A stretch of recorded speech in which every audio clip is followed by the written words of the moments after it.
Bonjour à tous, nous avons le plaisir de vous accueillir de nouveau sur le plateau de l'École publique de journalisme de Tours pendant les assises de journalisme. Et donc avec nous Emmanuelle Dancourt, vous êtes journaliste, vous êtes présidente de l'association MeToo Média qui est contre les violences sexistes et sexuelles dans les milieux médiatiques et artistiques. Et donc est-ce que vous pouvez d'abord nous parler juste brièvement de comment vous contribuez justement à limiter ces violences sexuelles dans les médias? MeToo Média est une association qui est née en novembre 2021, qui a été fondée par des victimes de PPDA. Et il se trouve que dans la première enquête préliminaire, on était toutes journalistes. Et on a voulu se saisir de cette affaire pour fonder une association qui viendra en aide aux victimes dans les milieux des médias initialement, puis maintenant aussi des arts et de la culture. Et alors, pour répondre à votre question, comment on lutte ? Comme on peut, j'ai envie de dire, mais quand même, on est très organisé. D'abord, on lutte en offrant une safe place aux victimes. Important dans ces milieux-là, pour qu'elles puissent trouver du secours chez nous, du repos, de l'aide au niveau des avocats et des avocates, une écoute aussi, on a des écoutantes qui sont formées, éventuellement, si l'affaire le permet, si elle le souhaite, une médiatisation. Et puis, une autre façon d'aider les victimes, c'est de former les journalistes à ce qu'elles soient bien interviewées.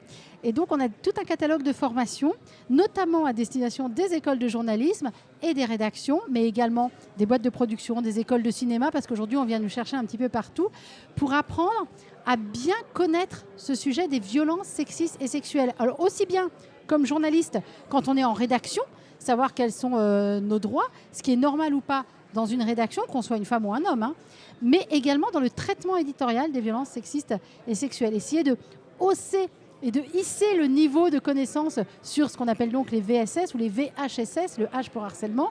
Et puis on fait du plaidoyer aussi, c'est-à-dire que si on dézoome du monde des médias, des arts et de la culture, eh bien, on participe à la discussion avec les ministères, avec l'Assemblée nationale quand elle fait une commission d'enquête sur les VSS. Donc là, pour revenir justement à la question de traitement de ces sujets, lorsqu'on est à un moment très peu avancé de l'enquête et qu'on a pour seule preuve un témoignage, comment un journaliste peut donc traiter une affaire à ce moment-là? Une affaire, il n'y a qu'un seul témoignage ? Oui. Ah, c'est pas beaucoup. Enfin, le témoignage de la victime et qu'il n'y a pas d'autres preuves pour le moment. Ouais. C'est très compliqué.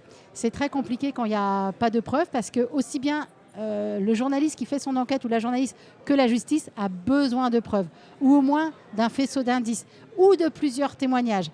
Y aller sur une enquête d'initiative, si en plus il n'y a pas de plainte, et souvent les journalistes ont peur, les médias ont peur d'y aller quand il n'y a pas de plainte, c'est pas parce qu'il n'y a pas de plainte qu'il n'y a pas de sujet, mais malgré tout il faut faire une enquête qui soit solide et qui ne mette pas en danger ni la victime, ni le média, ni même la journaliste.